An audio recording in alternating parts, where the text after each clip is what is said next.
दोस्तों, क्या हुआ जब बीरबल की बुद्धिमत्ता की जांच की अकबर के साले ने। जब अकबर ने कहा कि बीरबल सबसे बुद्धिमान व्यक्ति है उनकी सभा में, तो अकबर के साले ने वो मानने से इनकार किया और एक छोटी सी परीक्षा लेने की सोची। अब क्या बीरबल इस परीक्षा में उत्तीर्ण हो पाएंगे या फिर नहीं, इस कहानी से आपको पता चलेगा और मैं आशा करता हूं कि आपको बहुत कुछ समझ में आएगा इस कहानी के माध्यम से। नमस्कार दोस्तों, मेरा नाम है अमित शर्मा और चलिए कहानी की शुरुआत करते हैं। बीरबल की बुद्धि और समस्या को भाप लेने की कला के कारण बादशाह उन्हें खूब पसंद करते थे।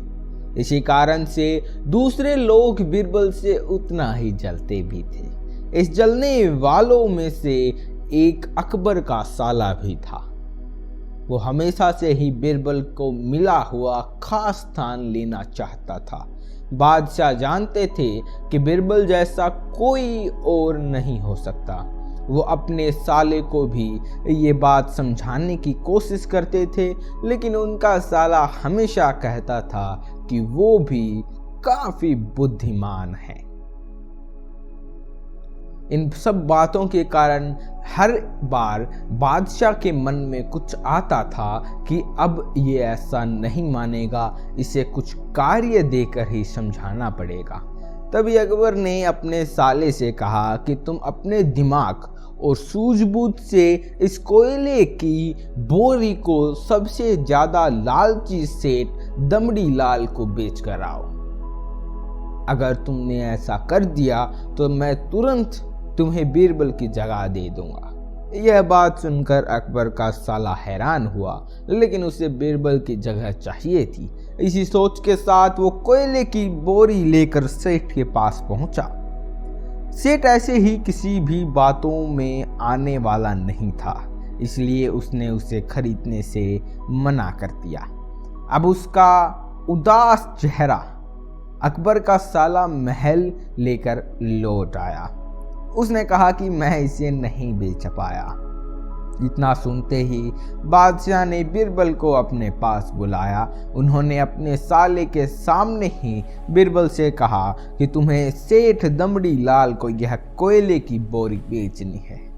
बादशाह का आदेश मिलने पर बीरबल ने कहा कि आप एक बोरी बेचने के लिए कह रहे हैं, मैं उस सेठ से को एक कोयले का टुकड़ा भी 10,000 में बेच सकता हूँ। यह बात सुनकर अकबर का साला दंग रह गया। अकबर ने कहा, ठीक है, तुम एक ही कोयले का टुकड़ा बेच आओ। बादशाह का आदेश मिलते ही एक कोयले का टुकड़ा उठाकर बीरबल वहां से चले गए।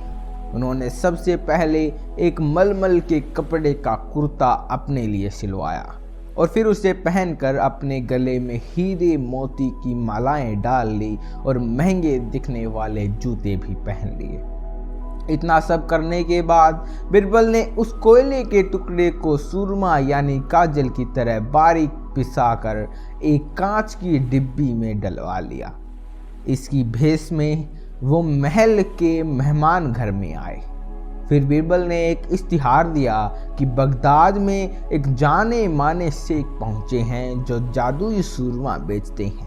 सुरमे की खासियत में बीरबल ने लिखवाया कि इसे लगाने वाला अपने पूर्वजों को देख सकता है। यदि पूर्वजों ने कोई धन छुपा कर रखा है तो वो उसका पता भी बता देंगे।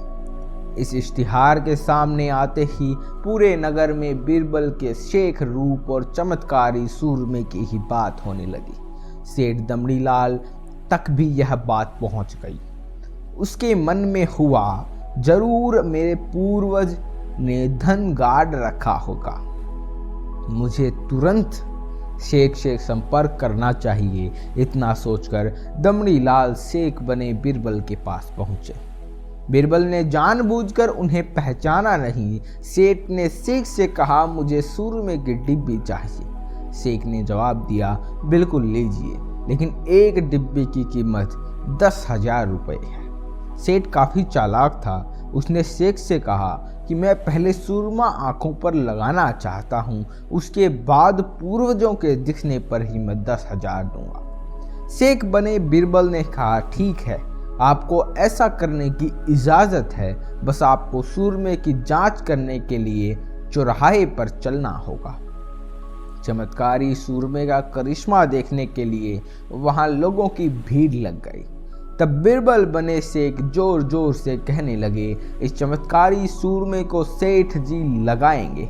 अगर ये सेठ अपने माता पिता की औलाद हैं तो इन्हें सूरमा लगाते ही तुरंत पूर्वज नजर आएंगे। पूर्वज नहीं दिखे तो मतलब यह होगा कि वो अपने माता पिता की औलाद नहीं है।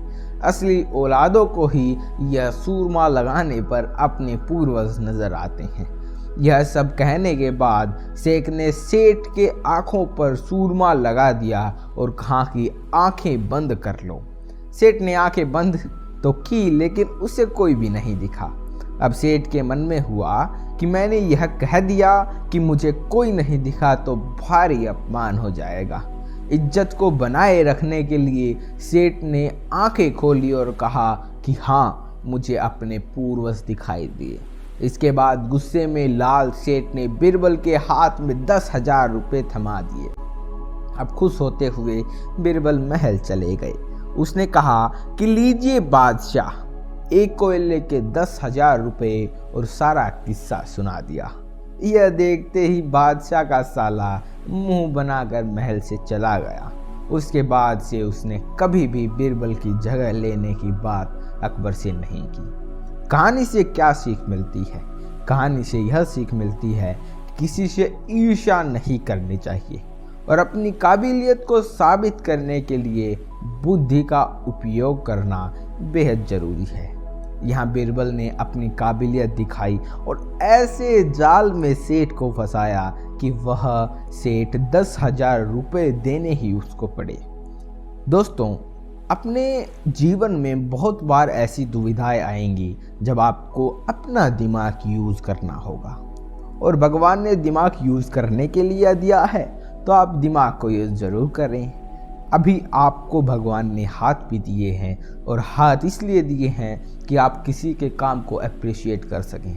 यह कहानी अगर आपको अच्छी लगी तो अपने अंगूठे से लाइक कर दीजिएगा, अंगूठे से चैनल को सब्सक्राइब कर दीजिएगा, क्योंकि हम हर रोज़ यहाँ पर आपके लिए नई नई मज़ेदार और कुछ सिखाने वाली कहानियाँ आपके लिए लाते रहते हैं। आपका बहुत बहुत धन्यवाद। मिलते हैं अगली वीडियो में, तब तक के लिए जय हिंद। और आपकी स्क्रीन पर और भी वीडियोस आ रही हैं, आप उन्हें भी देख सकते हैं।